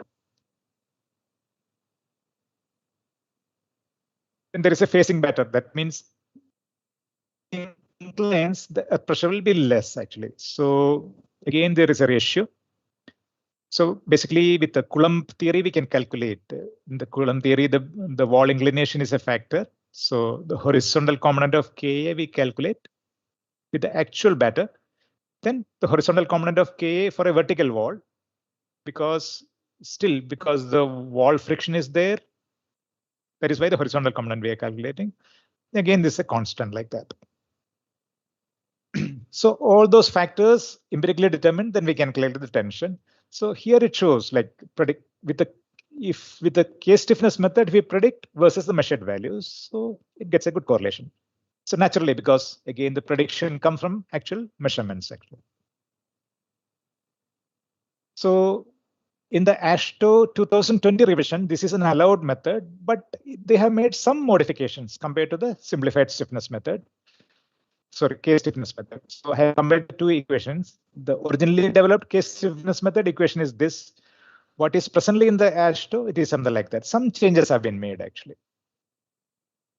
So H is there. There is a H reference like that. Some factors are slightly changed, but more or less same, but some fine tuning has been done. So the details are not important. Those who are interested can refer to that. And another factor, some soil cohesion factor has been added in AASHTO like that.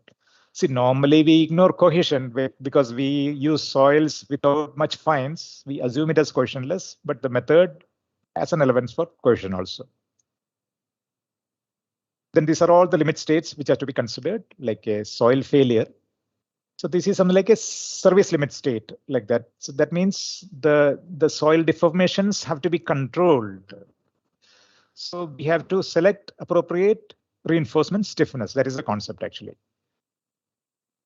So the amount of reinforcement, normally this is the limiting criteria from experience when we design this. So basically the design is controlled more by the stiffness of the reinforcement rather than the strength. Whereas in the case of tieback, we consider only the tensile strength of the reinforcement. The stiffness does not come into the picture at all. Whereas in this method, the stiffness of the reinforcement is much more important.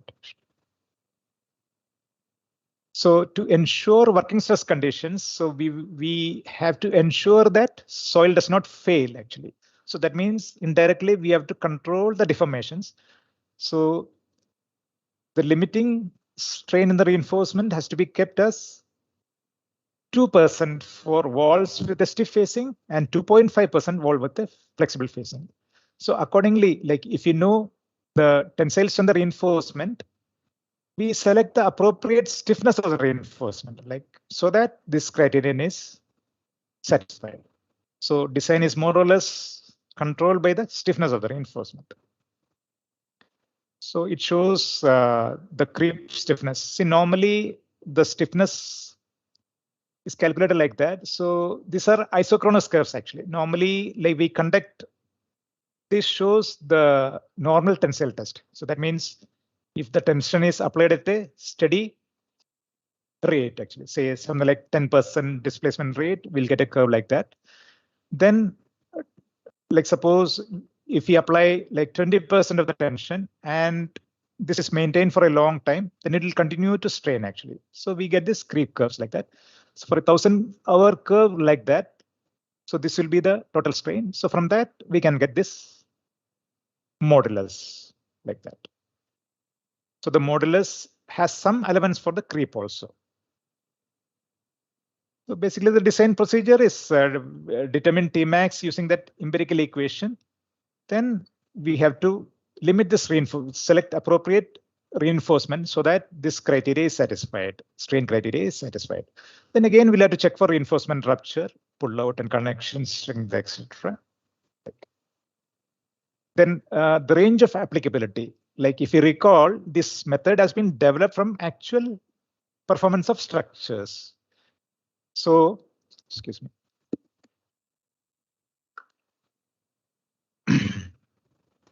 So the method is applicable only within this range for which the measurements have been done. So method is for geocentric reinforcement. Height is 4 to 12, facing better.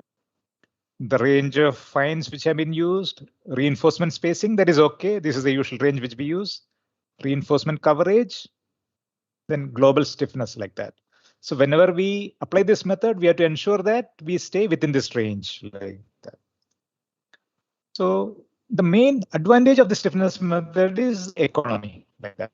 So now the reinforcement strength requirements are much less compared to if you design with a tie-back wedge method. So like some people expressed concerns like how reliable this is. So compared to the limitations, this is normally applicable for geocentric reinforcement. So this is applicable within a limited range of wall heights, etc. If you recall the previous slide, based on these are based on a certain measurements. So it is applicable for that range only. So in case of complex geometry, when there is water, earthquake, this may not be suitable, reliable like that. Then one important is like it is based on measured loads actually. So all this is reflected in the actual like that effective toe restraint. Sometimes the fill may have significant apparent cohesion actually. Because, and again, remember, because the measurements will be carried immediately after the wall is constructed. So at that time, it may have significant apparent cohesion, but after certain period of time, after several years, when it is subjected to rainfall saturation, this may be lost actually. Then construction quality control. Whenever we do instrumented structures, we take proper precautions, like everything will be properly controlled, compaction will be, so it will be sort of perfectly constructed. Whereas a normal wall, like a normal construction, we may not follow that kind of strict quality control like that. Then again, how reliable are the measurements? Like again, the tension is converted from strain to load actually through the stiffness. So all those could have errors actually. So then again, there could be some accounted phenomena which could have influenced the measurements interpretations actually. So a purely empirical method, we have to be somewhat careful actually. So we have no guarantee that the conditions in the instrumented wall will be there in the actual structure, actual everyday construction, it will be there. We are not sure like that. So several people have this type of concerns actually. Like. So now we go to the last method, which is the limiting equilibrium method. So we are all familiar with the limiting equilibrium concept, like our pressure theories, slope stability, bearing capacity. Like we use all limiting equilibrium. The concept is we assume a failure surface, which could be this type of could be a straight line, a circle, or even a complicated surface like this.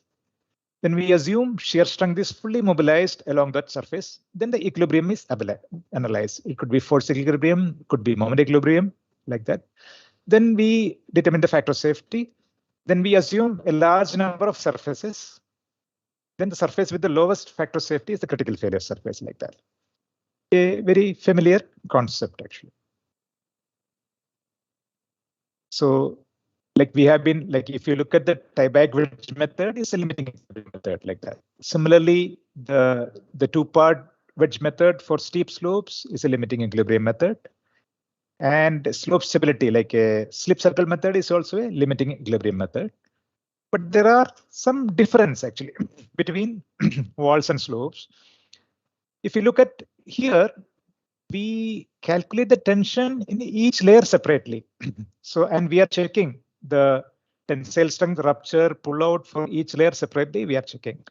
But in the case of slopes, we are not doing that. So for each failure surface as a whole, we evaluate the factor of safety. Each layer we are not checking. So that is one of the fundamental difference between the walls and slopes, like that.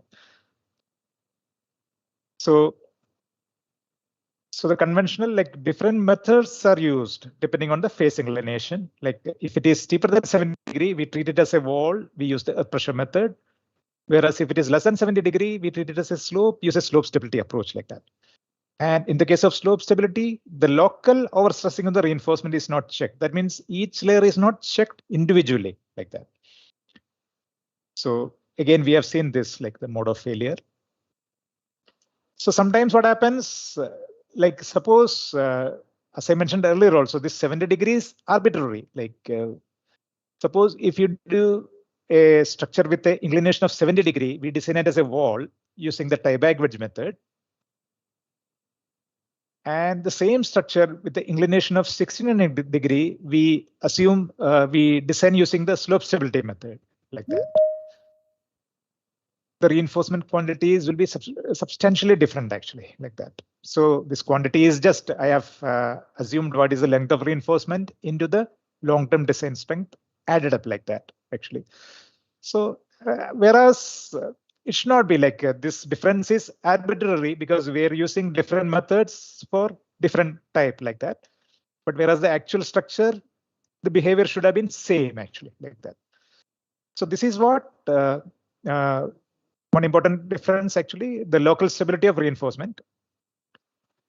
In the case of tieback, each layer individually we are checking, like that. Whereas in the case of slope, this is not done. Like overall, we are checking, like that. But in the case of slope, sometimes we do this type of two-part wedge also, which is sort of a force equilibrium. So at that time, similar to that wall, the check may come in, actually, like that. So this shows like a if you are using with a slip circle analysis rotational failure, this is the critical circle, like that. Then if you use this type of two-part wedge method, we get a failure like this, more or less same, like that, like that. But sometimes there is a weaker layer below, it may different, like that. It may vary, like that.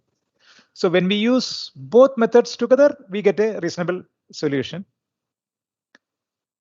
So the limiting equilibrium, what it tries, a single method applicable for all phase inclinations. Then it can handle complex geometry, because when we use a slope stability method, it can handle any type of complex geometry, effect of water, seismicity, different types of soils can be handled. Then presently, conventional limiting equilibrium can do all this, like that. But then in addition, we should be able to check the local overstressing of the reinforcement. And we should be able to determine the loads at the reinforcement facing connection also. So the new limiting equilibrium method has the provision for these two, like that. So this document is there. It can be freely downloaded from the FSW website. Those interested can download this and study that. So this concept of equilibrium we have already explained. That means along the failure surface, like if without the reinforcement, this is unstable like that. Then at the limiting equilibrium, the shear strength is fully mobilized along the failure surface like that.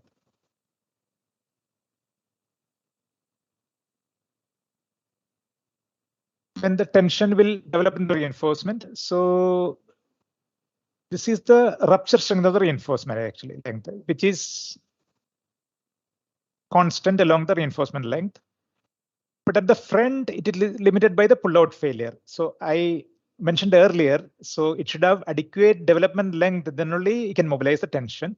So up to a certain, it can develop the full tension. But here, this is the reinforcement will fail in pull out. So this is the maximum tension which can mobilize actually. So at the connection, this is the resistance. Similarly, here also, the tension which can actually mobilize will be limited by the available pull-out failure. So this is the available, the green one is the available reinforcement capacity. So this part is limited by rear end pull-out. This part it is limited by the front end pull-out like that. So if you look at this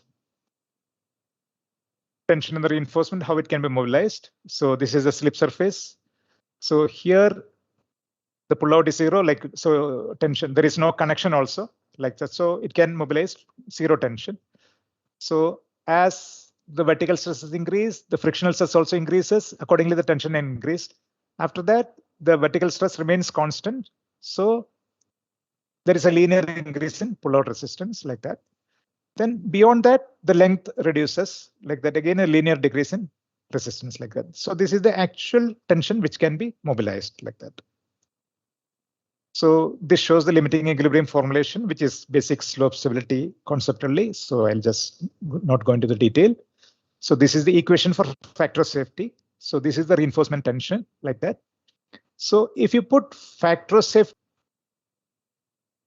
it will give the what is the required tension to limit for limiting equilibrium. That means the shear strength is fully mobilized here.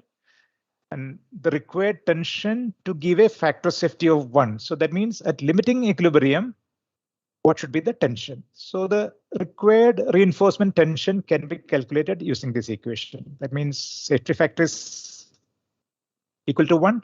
Then we calculate the required tension like that. So what we do is we at any reinforcement, we select a small segment like that, then consider a number of failure surfaces passing through that segment. And for this, within this distance, this is the critical factor of safety. So from that, we can calculate the T required. Then we select another segment. Again, we can calculate the T required like that. So along the length, we calculate the T required. Again, remember, it is always all are corresponding to a factor of safety of 1. So that means along the length of the reinforcement, we can calculate the required tension. So we'll get a diagram like that from that analysis. This is the minimum required tensile force. Then this is the pullout capacity like that. Available pullout resistance, like depending on the vertical stress and the anchorage length like that. So we superimpose on this like that. So here you find this length insufficient pullout resistance actually. So here also insufficient pullout resistance. So what we can do is we can shift this diagram vertically up like that. So here we'll achieve the pullout resistance. So for that, to get that, we have to get this much connection strength requirement. So indirectly, so that will be our connection load also like that. Then the ideal reinforcement length. Again, this is the from the analysis, we'll get this minimum required tensile force. Then we get this pullout capacity.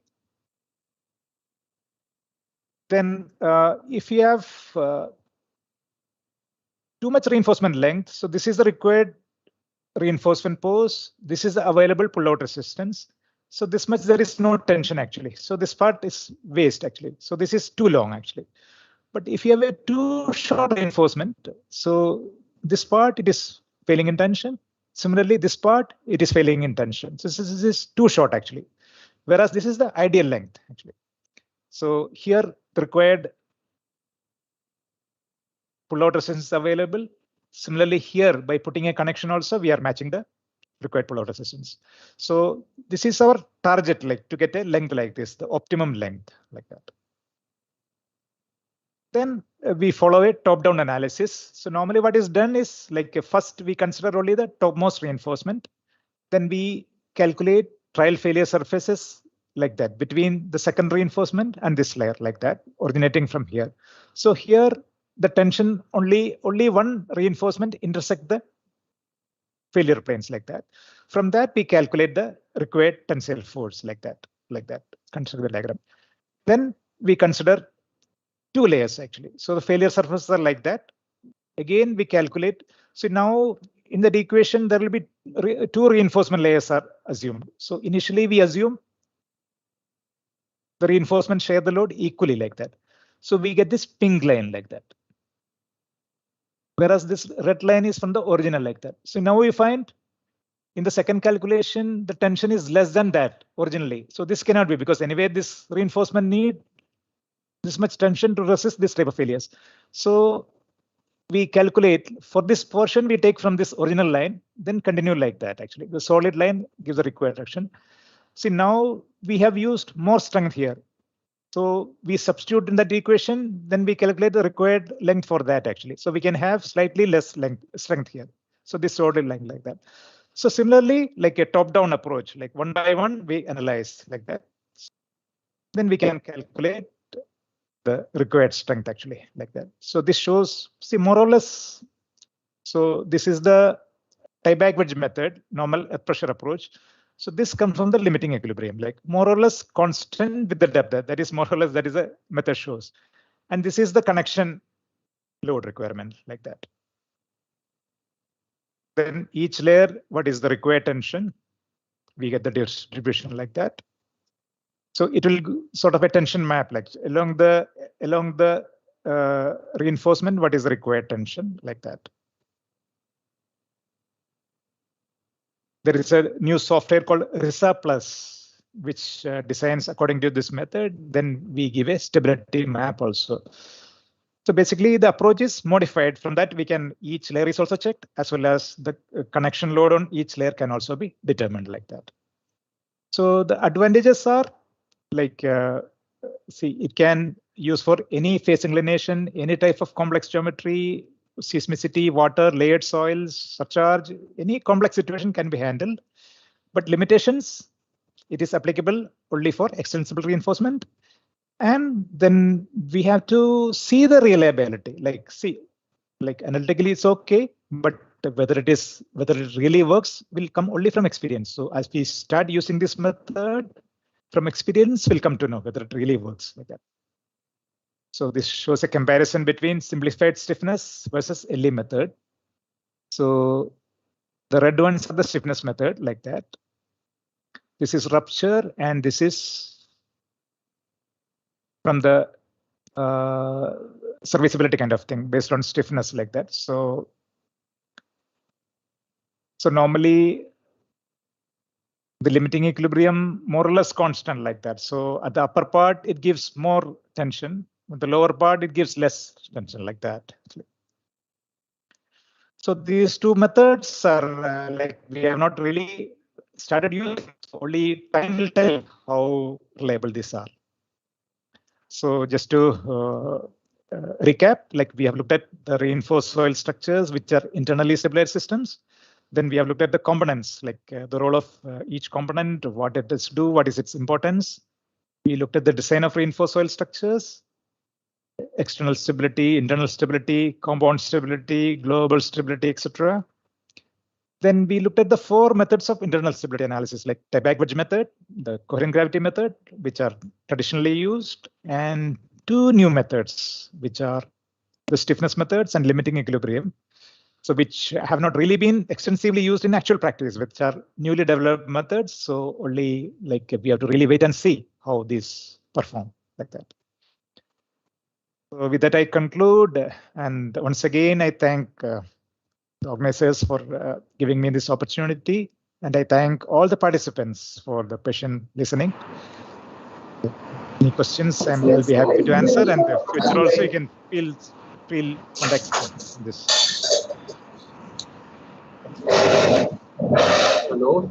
Thank you very much, sir, for sharing your valuable time. Now, I kindly request the participants that if you have any kind of questions or query, the questions are welcomed, and you can ask the questions through our chat box right now. Also, you can ask the questions through our WhatsApp group, so that we can take the advantage of the sir in the field of geotechnique.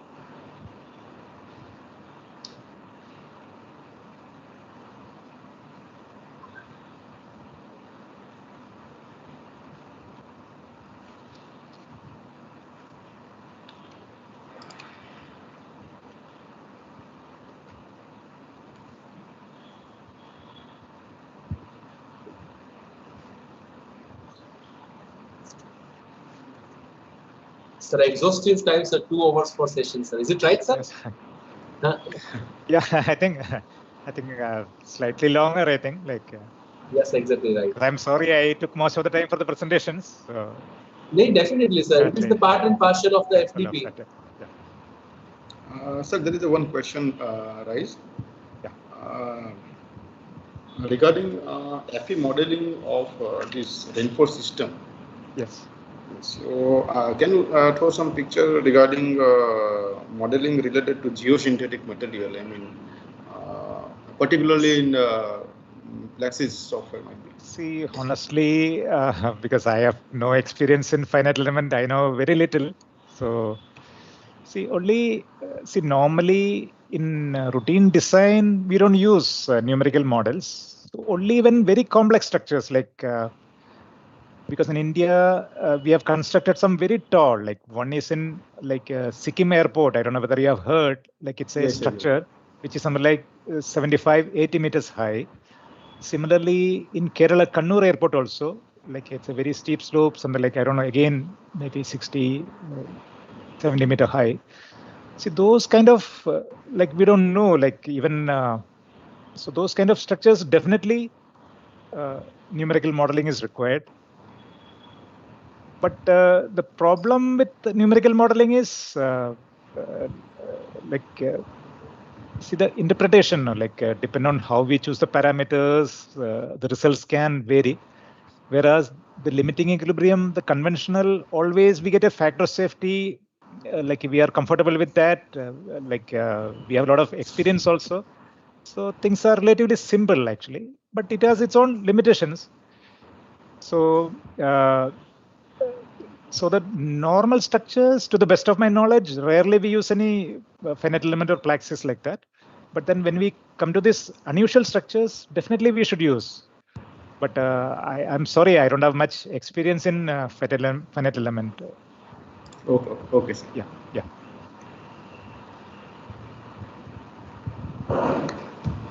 And sir. Yeah.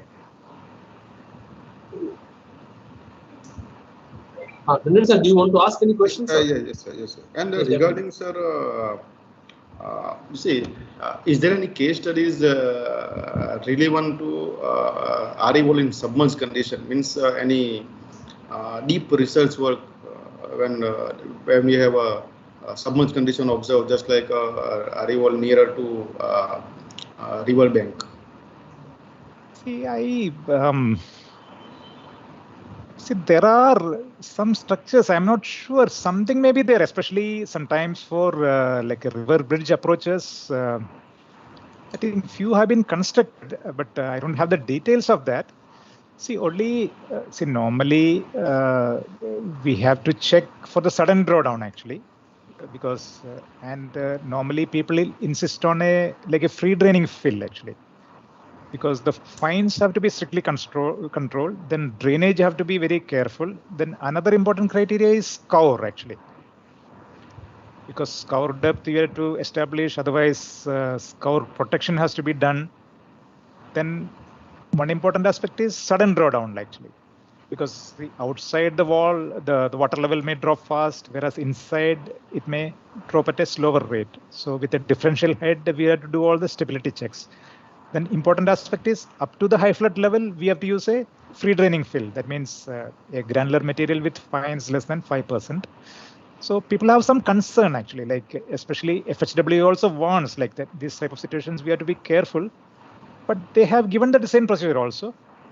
But then another criteria is very dangerous will be sort of overtopping. Like, so because any earth structure, even an earth dam, overtopping means it is going to fail like that. So in the case of Arrival also, if it overtops, we have to be very, very careful. Like, Okay. So my conclusion will be like, it may be possible to use, but we have to be extra cautious. That's what I would say.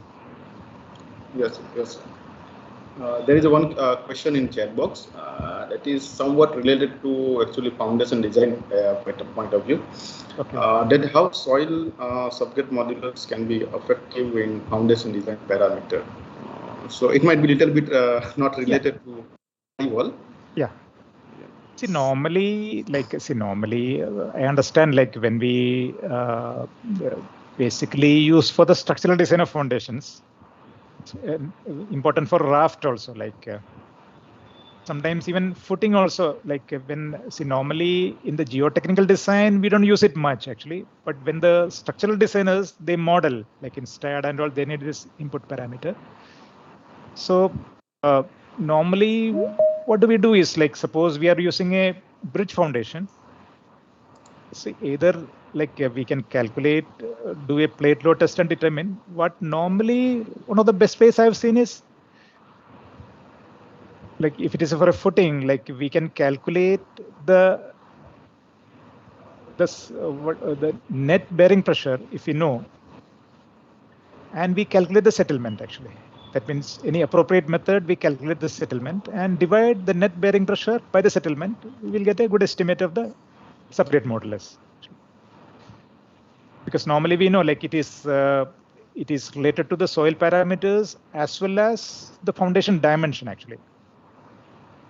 So one simple way we used, like I was a consultant for when we do the foundation design for a metro, like we used to recommend actually, because what the geotechnical engineer, he has to recommend a subgrade modulus like that, which will actually be used by the structural designer when you're using the structural design of the foundation. So we used to calculate. At that time, we were also not knowing the actual bearing pressure. So what we used to recommend, we calculate the ultimate bearing capacity. From that, we calculate the net safe bearing capacity. That means net ultimate bearing capacity divided by the factor safety. Then for that bearing pressure, we used to calculate the settlement. At that load, what will be the settlement? Assuming a certain foundation size, approximate foundation size, which could be like something like a 4 meter by 6 meter, because it was for a sort of viaduct foundation, large footing. For that foundation size and for that SBC, we calculate the settlement. Then divide the SBC, that means the net SBC by the settlement. We get a reasonable value for the foundation, the separate modulus. Okay, thank you, sir. First time I think I've come to know about 2 additional methods, and might be that the students who research scholar might be compared with such method with certain experimental work. So very informative, sir. Sir, there is one question from the participant. Yeah. How can we investigate the reinforced soil by analytical study based on experimental results? See,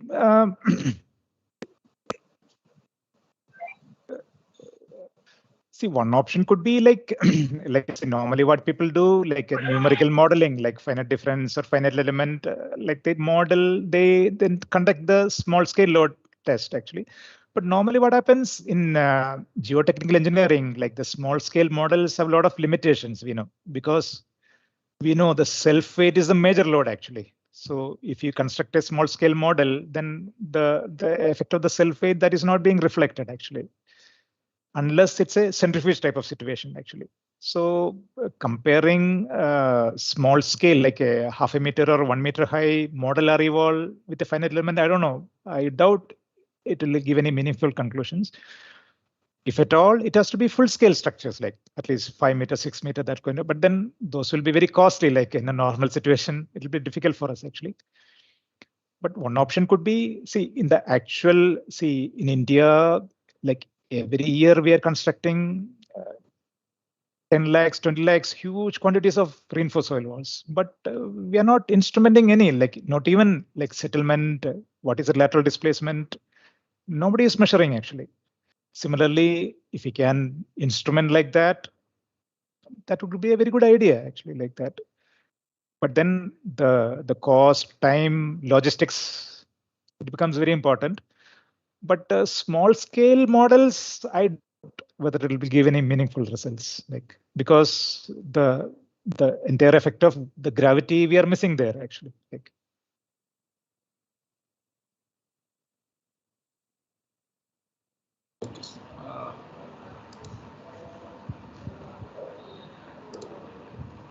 You are muted. Just a minute, sir. Hello. One participant had one question that right now there's so many sliding of the particular sliding of because of the heavy run or because of any of the such situations, the sliding of hill is going on right now, and so many cases that we have been observed, it comes on the notice in the newspaper also. So can we have to what is the remedy so that this kind of soil failure will not be taken care?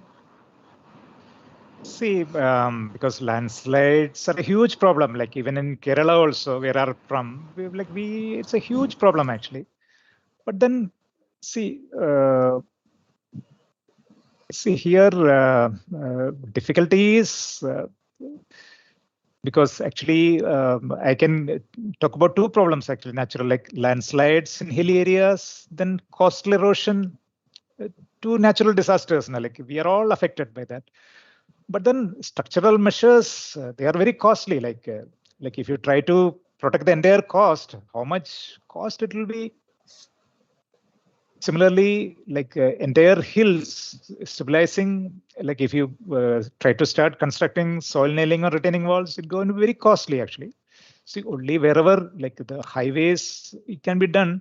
See, normally, if you want to stabilize an existing hill as it is, or a cut, then reinforced soil may not be the option actually. Because we'll have to think like again different, like what is the failure, whether it is rock or soil. Accordingly, analysis and solution will vary actually. Because sort of a rock mass, then rock bolting and shotcreting, short rockfall protection, those are the solutions. If it is soil type, then soil nailing could be an option like that. But these are all like very expensive. Like what is the remedy? Nobody knows actually, like that. Because like because normally what happens, even Kerala also in the 2018 floods, in hilly areas, a lot of people have this retaining walls actually, like that. And these are what we call breast walls. So these are not like designed for the full earth pressure like that. Because in those areas, soil have a lot of cohesion actually, like good laterite or even like a weathered rock type of situation. See, normal case, it is okay, it is stable. But when it is subjected to exceptional rains, the pore pressure, hydrostatic pressure, because of that, it failed actually. And again, like if you want to have a foolproof solution, then it becomes very costly. Like for a house owner, if he has to spend 10 lakhs or 20 lakhs on a retaining wall, it becomes very difficult actually. Because sometimes even some of my friends also, they were asking. So as a geotechnical engineer, sometimes we are also helpless. Like we can give a solution. Okay, do soil investigation, nailing. But for a major highway project, maybe that is possible. But for a house owner, can he afford that? That is another problem. Like, so sometimes these are all very, very difficult problems actually. Like. Yes, sir. Thank you very much, sir. So on the behalf of the participants, on the behalf of the Government Engineering College Dahod, I am thankful to you, sir, to spare such a time for this particular FDP and deliver a nice talk on this particular topic. So thank you, sir. Thank you once again, sir. Yeah, thank you once again. Thank you very much. So should I share this presentation? If you're Yes, interested, sir. I can send a PDF copy. Sir, I'll send it sir, by mail. Yes, you just send it by mail, sir. Yeah, I'll send a Okay, PDF sir. version by mail. Yes, thank you, sir. Thank you. So again, thank you. Thank you, sir.